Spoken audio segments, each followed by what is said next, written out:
ओम मंगलम भगवान विष्णु मंगलम गरुणध्वज मंगलम पुंडरीकाक्षो मंगलायतनो हरि गुरुर्ब्रह्मा गुरुर्विष्णु गुरुर्देवो महेश्वरा गुरु साक्षात परब्रह्म तस्मै श्री गुरुवे नमः। नमस्कार, मैं हूं आचार्य विक्रमादित्य। कन्या राशि वालों के लिए बृहस्पति का परिवर्तन जो होने जा रहा है वृषभ राशि में कैसा रहेगा। आपके भाग्य में आ रहे हैं बृहस्पति महाराज। 12 वर्ष बाद आपके भाग्य जगाने आ रहे हैं बृहस्पति महाराज। हर ग्रह का परिवर्तन का एक समय होता है। जैसे शनि 2.5 साल बाद बदलते हैं और 30 साल बाद पूरा अपना 12 राशियों का चक्र पूरा करते हैं। राहु महाराज करीब करीब 1.5 साल तक एक राशि में रहते हैं। 18 महीने बाद 18 वर्ष बाद करीब करीब पूरा प्रदक्षिणा पूरी होती है। इसी प्रकार से और ग्रह सूर्य 1 महीने में परिवर्तन करते हैं, 1 वर्ष में पूरी 12 राशि पूरी कर लेते हैं। ऐसे में बृहस्पति का जो परिवर्तन हो रहा है वो विशेष तौर पर आप समझें आपके लिए 12 वर्ष बाद आपके भाग्य में भाग्य जगाने के लिए आ रहे हैं। भाग्य जगाने के लिए आ रहे हैं और शास्त्र कहता है कि भाग्यम फलति सर्वत्र न च विद्या न च पौरुषम। और भाग्य में जब बृहस्पति आ जाए, और इस बार तो बहुत शुद्ध रूप से बृहस्पति का जो परिवर्तन हो रहा है। आमतौर पर बृहस्पति पिछले 3-4 सालों से जो परिवर्तन कर रहे थे, कहीं शनि के चक्कर में फंस जाते थे, कभी राहु के चक्कर में फंस गए, कभी राहु शनि के साथ आ गए, कभी शनि की दृष्टिपात हो रहा था उनके लिए। इसलिए बृहस्पति शुभ का जो पूर्ण फल देते वो दे भी नहीं पा रहे थे। तो आपके लिए जो कन्या राशि वालों, आपके लिए तो भाग्य में बृहस्पति का आना विशेष तौर पर ऐसा है कि जो सोची समझी चीज़ें हैं उनको अद्भुत रूप से हर्ष उल्लास लाभ और बिल्कुल हर्ष के साथ लाभ मिलने के पूरी सूचना पदार्पण करने के योग बना रहे हैं। देखिए, बृहस्पति आपकी राशि के अनुसार यदि हम बात करें तो बृहस्पति कहाँ कहाँ के स्वामी है। बृहस्पति आपके सुख के स्वामी है। चतुर्थ भाव, माता, भूमि, जम या वाहन इत्यादि इन सब के स्वामी हैं, इसका संबंध रखते हैं। और ये जाके बैठ गए भाग्य, तो भाग्य से इन सब से आपको लाभ मिलने के योग बनने वाले हैं। व्यापार सप्तम भाव के स्वामी है, व्यापार के जीवन साथी के भी स्वामी हैं। और ऐसे में आपकी राशि के अनुसार से समझें कि आपको विशेष तौर पर बहुत महत्वपूर्ण लाभ देने के योग बनाने वाले हैं। ऐसे में आपके वारे न्यारे होने के योग बने। बृहस्पति की दृष्टि तो अद्भुत ही पड़ रही है। 3 दृष्टि प्रसिद्ध मानी जाती हैं। जहाँ बृहस्पति स्वयं बैठे हैं वहाँ से पंचम भाव, सप्तम भाव, नवम भाव, यानी लग्न, तृतीय और पंचम। लग्न आपका स्वयं पर्सनालिटी है, जहाँ बैठे हैं वो स्वयं भाग्य का स्वामी है, धर्म का स्वामी है, आपकी किस्मत का भाव है। और उसके बाद देख रहे हैं आपके पुरुषार्थ पर, आपके पार्टनर्स पर, वहाँ लाभ देंगे। बुद्धि को भी देख रहे हैं, पंचम भाव को, संतान को देख रहे हैं, विद्या को देख रहे हैं, तो यानी बच्चों को भी लाभ प्राप्त करेंगे, जो विद्यार्थी हैं उनको भी लाभ प्राप्त कराएंगे, जो व्यवसायी जन हैं उनको भी लाभ देने के योग बनेंगे। हर तरीके से भाग्य से उन्नति का योग, हर्षोल्लास का, आनंद का, सफलता का योग ये बृहस्पति आपके लिए 1 मई को पदार्पण जो करेंगे वृषभ राशि में वो अद्भुत रूप से बनाएंगे। ऐसे में एक बात समझें, 12:55 पर ये परिवर्तन करने का योग बनाएंगे। और पहला हफ्ता जो मई का रहेगा वो आप समझें आपके लिए इतना अच्छा उन्नति लाने के योग बनाने वाले हैं। तो ऐसे में कई ग्रहों का लाभ आपको मिल सकता है 1 वर्ष। लेकिन समस्या ये है कि बृहस्पति जैसे ही परिवर्तन होंगे, बृहस्पति का परिवर्तन होने के बाद एकदम बृहस्पति अस्त भी हो जाएंगे, क्योंकि सूर्य बिल्कुल बृहस्पति के पीछे है इस वक्त।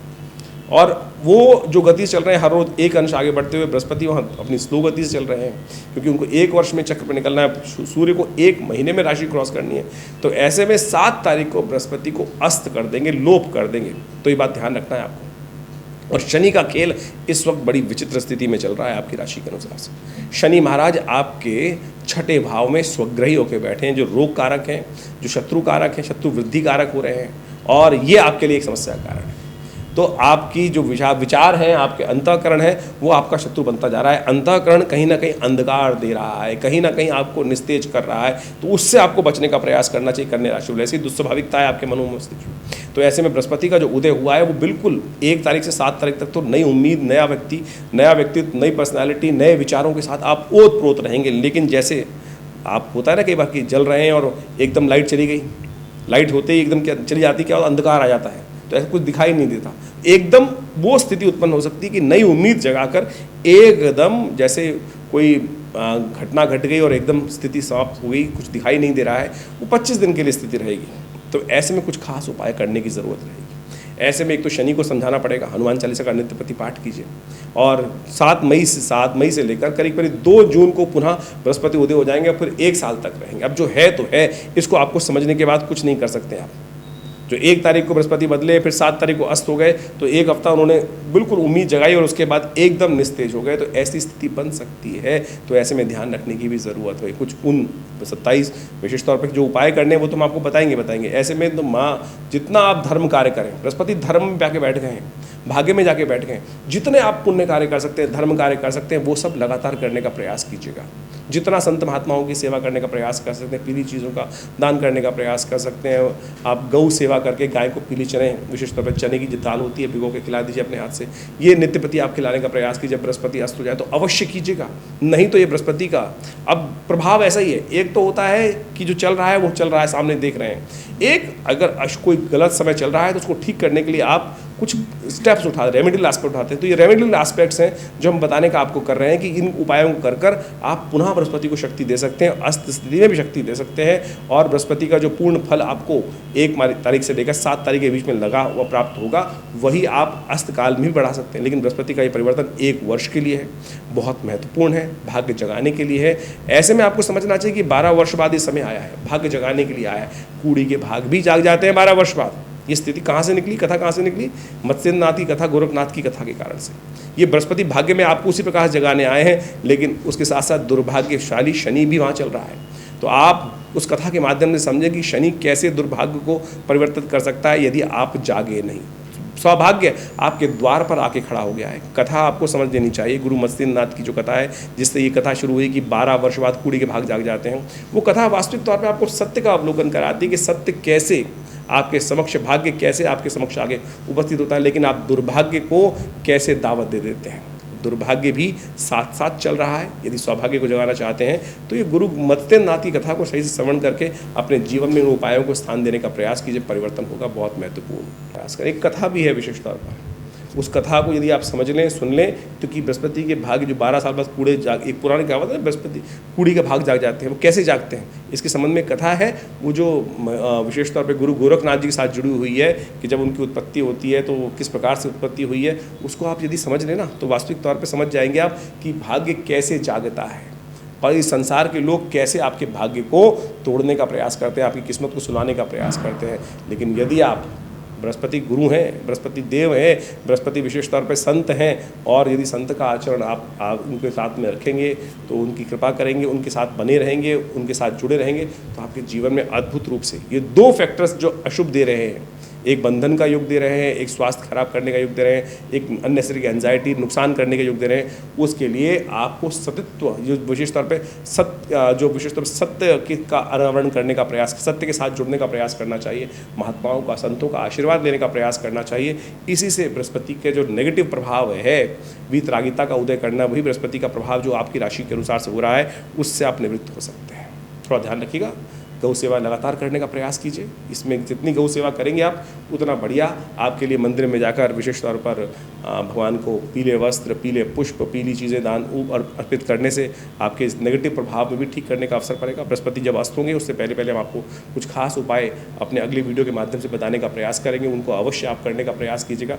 उससे बृहस्पति का नेगेटिव प्रभाव जो होगा वो ठीक करने में आपको रास्ता मिल जाएगा। लेकिन जिन कारणों से हम आपको बता रहे हैं कि जहाँ जहाँ ये 2 भावों में बृहस्पति नेगेटिव प्रभाव देंगे, उसके लिए भी आपको कुछ खास जो उपाय करने हैं वो हमने आपको बताए हैं, वो करिएगा तो आपको लाभ प्राप्त होगा। हमारा ये संस्थान विवेकानंद योग आश्रम भारतीय योग विज्ञान, भारतीय ज्योतिष विज्ञान, इन भारतीय सनातन पद्धति के ऊपर बहुत अद्भुत शोध कार्य लगातार करने का प्रयास कर रहा है। और बहुत अद्भुत प्रकार से देखिए, ज्योतिष के 2 एस्पेक्ट्स होते हैं, एक तो कारण जानना और एक निवारण होता है। ज्योतिष के गणित के दिक को देखते हुए उसके प्रभाव को समझा जा सकता है कि क्या प्रभाव किस प्रकार से कौन सा ग्रह कब कर रहा है। लेकिन उसके निदान के लिए पूरा आवश्यक है कि अध्यात्म को हम पढ़ें, आध्यात्मिक रहस्यों को समझें, और उन आध्यात्मिक रहस्यों को समझकर ज्योतिष की गणनाओं के द्वारा उन निदानों को हम समझने का प्रयास करें, कैसे निदान करना है। कारण जानने के बाद यदि निदान नहीं कर पा रहे हैं तो समझे फिर कारण जानने का भी कोई फायदा नहीं है। निवारण वास्तविक तौर पे परमात्मा का नाम ही है। लेकिन आज निवारण के नाम पर हमारे इस समाज के अंदर कई प्रकार की कुरीतियाँ चालू हो गई हैं, कई कुरीतियाँ चालू हो गई हैं। जैसे केवल पत्थर बेचने का धंधा चालू हो गया है, कुछ ना कुछ और चीज़ें टोटके करने के धंधे चालू हो गए हैं, और अध्यात्म के को ज्योतिष से लोग अलग करते चले जा रहे हैं। एक तो कई लोग तो ऐसे बेचते हैं कि जी मंत्र के नाम से लोगों को परहेज हो गया है, यंत्र के नाम से परहेज हो गया है, कुछ और चीज़ें नहीं करना चाहते हैं, कि परमात्मा की पूजा नहीं करना चाहते हैं। देखिए, अगर ये सब चीज़ें हम ज्योतिष से हटा देंगे, पौराणिक महत्व, तो ज्योतिष खत्म हो जाएगा। ज्योतिष वास्तविक तौर पर निदान की तरफ ले जाती है, चीज़ों को समझ की तरफ ले जाती है। ये नहीं कि ऐसा होना ही निश्चित है। ज्योतिष के दृष्टिकोण से आपने ग्रहों को पढ़ लिया और ये दिखाई दे रहा है कि यहाँ पर है, तो ये तो ऐसा ही होगा कि बारिश होना निश्चित है, तो बारिश में भीगना भी भाग्य में है। ऐसा नहीं है ना, सारे लोग दुनिया बारिश में भीगती है क्या? जब बारिश होती है या तूफान आता है कि सारे लोग हवा से उड़ जाते हैं? नहीं, जो प्रयास करते हैं, कर्म करते हैं, यदि तूफान आ रहा है, अब वो प्राकृतिक घटना है तो वो आ रहा है, लेकिन अगर आपका मकान पक्का बना हुआ है, आपका खूब बढ़िया से स्थिति सुदृढ़ रूप बनी है, तो आपका उस नुकसान, जो तूफान आ रहा है उसका कोई प्रभाव आपके ऊपर होगा ही नहीं। बाहर बारिश हो रही है उसका प्रभाव आपके ऊपर होगा ही नहीं। लेकिन हाँ, यदि आपने प्रयास कम किए, अच्छी झोपड़ी बना ली, आपने सिर्फ एक त्रिपाल लगा ली है, तब आपका हित उतना हो सकता है। जैसे धूप में आपने अगर एसी लगा लिया है, आपने प्रयास करके कर्म करके, तो आप उस ग्रीष्म ऋतु से अपने आप को बचा सकते हैं। लेकिन अगर प्रयास ही नहीं करोगे, ऐसा नहीं है कि धूप में सब बैठ के ही सबको लू से मरना है, वो आपके प्रयास पर है। यही ज्योतिष विज्ञान का माध्यम है कि अध्यात्म ने इन सब चीज़ों को वैज्ञानिक तौर पर, आध्यात्मिक तौर पर, कर्म के तौर पर समझकर उसके निदान के रास्ते बनाए। और जो निदान जितना सुंदर तरीके से कर लेते हैं, समझ के कर लेते हैं, उतने जीवन में परिवर्तन का योग बन जाते हैं। इस संसार में ज्योतिष विज्ञान का सृजन इसीलिए हुआ कि हम देख सकें कि आने वाले समय में क्या कुछ ग्रह की गणना जो है वो कहाँ हमारे को तरफ ले जा रही है, किस प्रकार की हवाएं बहनी है, और कैसे हम अपने रुझान को, अपने तरीके को उसके अनुकूल बना ले, प्रकृति के अनुकूल बना ले, जिससे उस प्रकृति की जो गति है उससे हमको उस हवा का, उस दिशा का लाभ मिल जाए। और यही ज्योतिष विज्ञान को पढ़ने का, समझने का वास्तविक तौर पर तरीका है। आज ज्योतिष के ऊपर बहुत सारे ऐसे यूट्यूब के माध्यम से हम बात करने का प्रयास करें, ऐसे लोग आ गए हैं जो टोटकों में केवल रत्न बेचकर ही, रत्न पहनाकर ही ज्योतिष का निदान करने का प्रयास करते हैं। और आप जाने, समझिए कि आप पुखराज के लिए, बृहस्पति संबंधित पुखराज जो है वो आज की तारीख में हर दूसरे आदमी की हाथ में होता है। क्या वास्तविक तौर पर इतने पुखराज धरा से निकलते हैं? फिर वो कहते हैं कल्चर्ड हैं। आज की तारीख में बाहर की कई देशों में सफ़ेद पत्थर को, क्रिस्टल को ले जाकर उसको पुखराज में कन्वर्टेड कर दिया था, हीट थेरेपी देकर उसका रंग बदल दिया और उसको कह दिया कि अब पुखराज के नाम पे बेचा जा रहा है। तो ऐसे निदानों की तरफ ना जाएं जो केवल भ्रांति फैलाते हैं, केवल आपके पैसे खर्च करने का। अगर पैसे खर्च करने से परमात्मा प्रसन्न होने वाले होते, आपके कष्ट निवारण होते, तो इस धरा में, जीवन में जितने भी बड़े बड़े धनाढ्य लोग हैं उनके जीवन में कष्ट नहीं आते। जितने गरीब लोगों के जीवन में, कम धन वालों के जीवन में कष्ट आते हैं, उससे कई गुना अधिक कष्ट उस धनाढ्य व्यक्ति के जीवन में आते हैं। तो इसलिए समझ लें, केवल ये ज्योतिष के जो नग बेचने का धंधा है उससे कुछ नहीं होने वाला है। आप वास्तविक तौर पर ज्योतिष के वास्तविक जो रहस्य है, छोटी छोटी चीज़ें हमारे ज्योतिष विज्ञान के अनुसार से, मंत्र विज्ञान, थोड़ा दान, कोई औषधि धारण, ये सब चीज़ें वास्तविक तौर पर यदि इसको उपयोग करने का प्रयास करोगे तो बहुत सुंदर तरीके से आपको आपके कष्टों का निवारण करने को रास्ता प्राप्त होगा। हमने विवेकानंद योगाश्रम के माध्यम से इन सब चीज़ों पे पिछले करीब 50-60 सालों में हमारे संस्थान ने खोज की। आचार्य श्री केशव देव जी महाराज के सानिध्य में रहकर विभिन्न ग्रंथों की रचना करी, मंत्र विज्ञान के ऊपर, यज्ञ विज्ञान के ऊपर, यंत्र विज्ञान के ऊपर, तंत्र के ऊपर अनेक कार्य कर मंत्र विज्ञान का प्रत्यक्ष प्रभाव देखा। कैसे मंत्र कार्य करता है, किस प्रकार से, कैसे भावना की जाए, कैसे संकल्प किया जाए, कैसे वो टेलीपैथिकल थॉट, विचार से छोड़ा जाए। और देखिए, भावनात्मक तौर पर जब वो अनुष्ठान किया जाता है, ध्यानात्मक तौर पर, तो वो परिवर्तन लाने की, वायुमंडल में उस विचार के द्वारा वो परिवर्तन लाने की स्थिति बनती है। और हमने ये देखा है, चाहे वो स्वास्थ्य संबंधी समस्या हो, चाहे वो राज्य संबंधित समस्या हो, चाहे वो जीवन के किसी भी पहलू संबंधित समस्या है। तो ये मंत्र विज्ञान, यज्ञ विज्ञान अद्भुत हैं।